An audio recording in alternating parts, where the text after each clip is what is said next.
सक्षम police times, news 112, सक्षम जनतेचा आवाज। बांगलादेशी महिलांना पुण्यातून देहविक्रीसाठी कॉन्ट्रॅक्टवर आणलेल्या 6 बांगलादेशी महिलांसह त्यांना निवारा देणाऱ्या एजंटला मंगळवारपर्यंत पोलीस कोठडी सुनावण्यात आली। एटीएस आणि इंदिरानगर पोलिसांनी कवठेकरवाडी पांडवलिनी इथं केलेल्या संयुक्त कारवाईत 6 बांगलादेशी महिलांसह एजंटला अटक केली होती। संशयितांना न्यायालयात हजर केला असता त्यांना पोलीस कोठडी सुनावण्यात आली। लियाकत कुरेशी आणि शिल्पी मोहम्मद शुकर अली अख्तर उर्फ शिल्पी, सौम्या संतोष नायक उर्फ सुलतान शब्बीर शेख, मुनिया खातून टुकू शेख, सानिया कबीरुल मंडल उर्फ सानिया रौफ शेख, मुक्ता जोलील शेख, शामोली बेगम उर्फ समसू खान सर्व राहणार बांगलादेश अशी अटक केलेल्या महिलांची नावं आहेत। स्थानिक एजंट बॉबी हा फरार आहे, पथक त्याच्या मागावर आहे।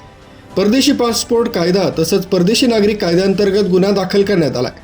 अंमलदार अमजद पटेल यांच्या तक्रारीनुसार कवठेकरवाडी पांडवलिनी इथं एका फ्लॅटमध्ये बांगलादेशी महिलांच्या वास्तव्याबाबत माहिती मिळाली होती।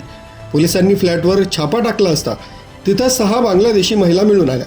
या प्रकरणी पोलीस पुढील तपास करीत आहेत। न्यूज ब्युरो, सक्षम पोलीस टाइम्स, न्यूज 112, नाशिक।